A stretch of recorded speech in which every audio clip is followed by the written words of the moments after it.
नमस्कार साथियों, हिंदी ज्ञान सागर यूट्यूब चैनल में एक बार पुनः आपका हार्दिक स्वागत है। आज हम जैसा कि कल हमने कुछ किसान आंदोलनों के बारे में पढ़ा था, बिजोलिया किसान आंदोलन के बारे में हमने पढ़ा था। आज हम बिजोलिया के बाद में कुछ महत्वपूर्ण जो राजस्थान की राजनीति में, तत्कालीन राजनीति के अंदर महत्वपूर्ण स्थान रखने वाली कुछ संस्थाएं थी, कुछ संगठन बने थे उस समय में, उन संगठनों के बारे में हम पढ़ेंगे। और ये संगठन, जैसा कि आपने थंबनेल में देखा होगा, 4 संगठन मुख्य रूप से। पहला है राजपूताना उपरमाल पंच बोर्ड, दूसरी है राजपूताना मध्य भारत सभा, तीसरी राजस्थान सेवा संघ और चौथी जो संस्था थी अखिल भारतीय देशी राज्य लोक परिषद। इन चारों संस्थाओं के बारे में हम थोड़ा आज पढ़ेंगे। इसके बारे में सामान्यतः प्रश्न है वो इनसे आता रहता है और हम इनके कर्म के अंदर काफ़ी बार है वो कन्फ्यूज़न हमारे अंदर हो जाता है और कर्म वाला प्रश्न पूछा भी जाता है, मिलान करना कि उपरमाल पंच बोर्ड की स्थापना कब हुई, राजपूताना मध्य भारत सभा की स्थापना कब हुई, या अखिल भारतीय देशी राज्य लोक परिषद की स्थापना कब हुई। इससे संबंधित प्रश्न है वो काफ़ी बार पूछा जाता है। चलो देखते हैं महत्वपूर्ण तथ्य। सबसे पहले हम देखते हैं, पहली बात तो यह है कि इनके अंदर मिलान करने वाला प्रश्न बहुत बार पूछा जाता है कि उपरमाल पंच बोर्ड की स्थापना 1917 में, राजपूताना मध्य भारत सभा की स्थापना 1918 के अंदर, राजस्थान सेवा संघ की 1919 में और अखिल भारतीय देशी राज्य लोक परिषद की स्थापना 1927 में। ये सन हमें याद रखनी है। कई बार हमारे इसमें कन्फ्यूज़न होता है, तो इसका सीधा सीधा सा कोई ट्रिक की ज़रूरत नहीं है, सामान्य सी बात है। अगर हम थोड़ा सा भी गौर इस पर करें, देखिए राजस्थान का सबसे छोटा स्वरूप है, छोटे से क्षेत्र के अंदर उपरमाल पंचकोट सबसे छोटे क्षेत्र के अंदर इसकी स्थापना हुई थी, ये हिस्सा कवर कर रहा था। फिर राजपूताना मध्य भारत, उसके बाद में उसका थोड़ा विस्तृत रूप राजस्थान सेवा संघ, उससे भी बड़ा रूप है, और अखिल भारतीय देशी राज्य परिषद उससे भी बड़ा रूप। यानी कि कहने का तात्पर्य कि छोटे से बड़े की तरफ अगर हम इसको याद कर लें, उपरमाल पंचकोट सबसे छोटा स्वरूप था, राजपूताना मध्य भारत उसका थोड़ा विस्तृत रूप है, राजस्थान सेवा संघ और भी उसका बड़ा रूप है, और अखिल भारतीय देशी राज्य लोक परिषद। ट्रिकली हमें याद इसलिए करने हैं क्योंकि कन्फ्यूज़न कई बार हमारे ये होता है कि ये सन के बारे में। तो सबसे पहले 1917, तो 1917 आ गया सबसे छोटा रूप सबसे पहले, फिर उसके बाद में उसका बड़ा रूप, और उसके बाद में इसका बड़ा रूप 1919 और 1927। आगे हम देखें उपरमाल पंचकोट सबसे पहले, जिसकी सामान्य सी 2-3 ही बातें हमें याद इसके अंदर विशेष रूप से करनी है। स्थान बैरीसाल गांव के अंदर इसकी स्थापना हुई। संस्थापक विजय सिंह पथिक था, अध्यक्ष मन्नाजी पटेल था, और दिन हरियाली अमावस्या के दिन ये इसकी स्थापना की गई थी। ये सामान्य से तथ्य हमें याद रखना है। इसके बाद में हम अगला देखें, राजपूताना मध्य भारत सभा 1918 में इसकी स्थापना हुई। स्थापना हो दिल्ली के चांदनी चौक स्थित मारवाड़ी पुस्तकालय में इसकी स्थापना हुई।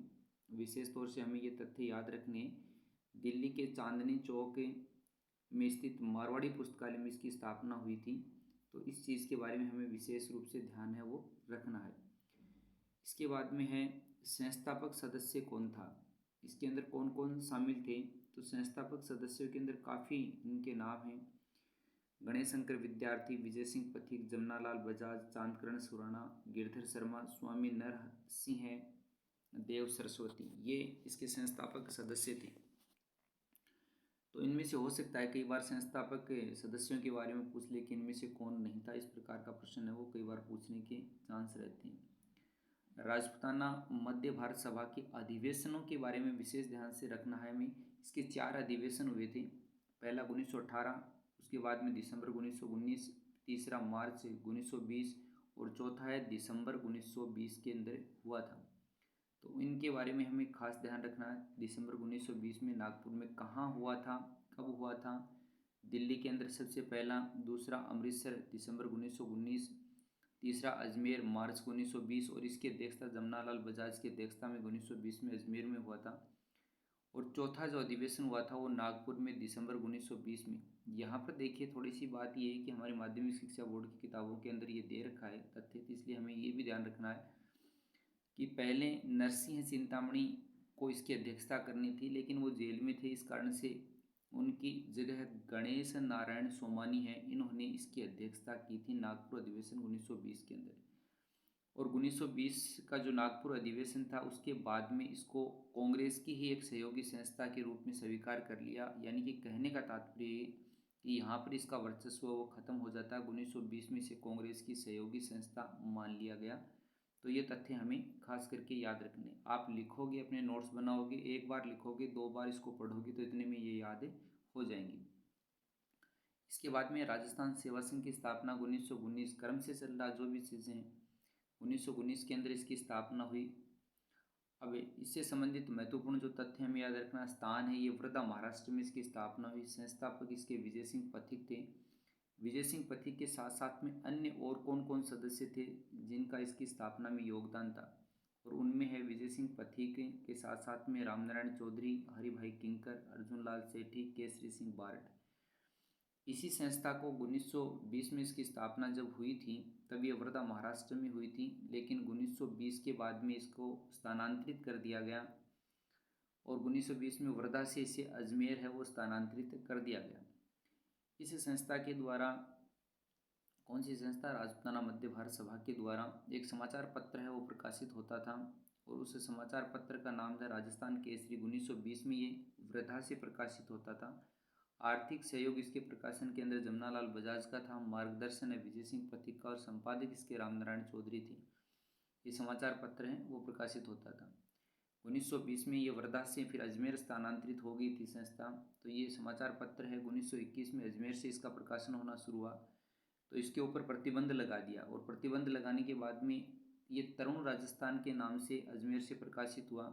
1924 में तरुण राजस्थान में प्रकाशित लेखों के आधार पर रामनारायण चौधरी को और शोभालाल गुप्त को भी गिरफ्तार है वो किया गया था।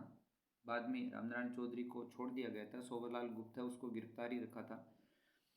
1928-29 तक ये संघ पूर्णतः प्रभावहीन हो गया था, क्योंकि आपसी वर्चस्व की लड़ाई के अंदर ये जो संगठन था वो पूर्णतः समाप्त है वो हो गया था। यानी कि इसका प्रभाव नहीं बचा था, उसके बाद में ख़त्म नहीं हुआ लेकिन इसका प्रभाव नहीं पड़ा। इसके बाद में है अंतिम है अखिल भारतीय देसी राज्य लोक परिषद। इसकी स्थापना 1927 में बम्बई में हुई। प्रथम अधिवेशन 16 से 18 दिसंबर 1927 में बम्बई में ही हुआ।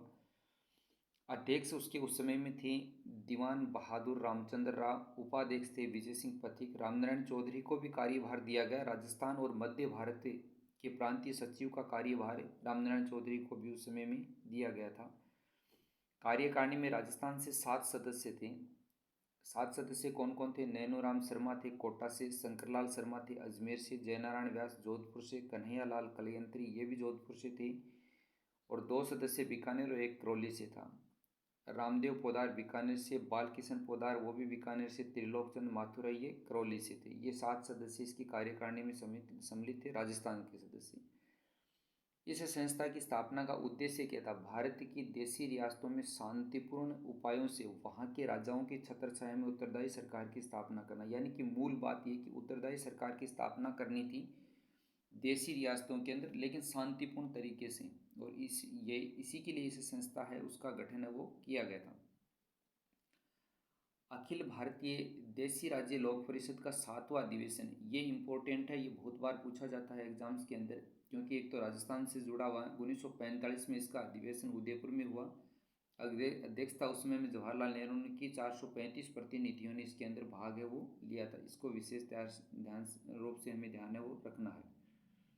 आज के लिए बस इतना ही, धन्यवाद। छोटे छोटे इस प्रकार की वीडियो में डालता रहूँगा जिनसे सामान्य तौर पर कन्फ्यूज़न की स्थितियाँ होती है, या फिर उनसे हमेशा जो जिस एग्ज़ाम में भी ये सिलेबस के अंदर जुड़े रहते हैं वहाँ से हर बार प्रश्न है वो पुटअप होता है। तो विशेष तौर से इन चीज़ों के बारे में हमें ध्यान रखना है। आज के लिए बस इतना ही, धन्यवाद। बाकी बात में कल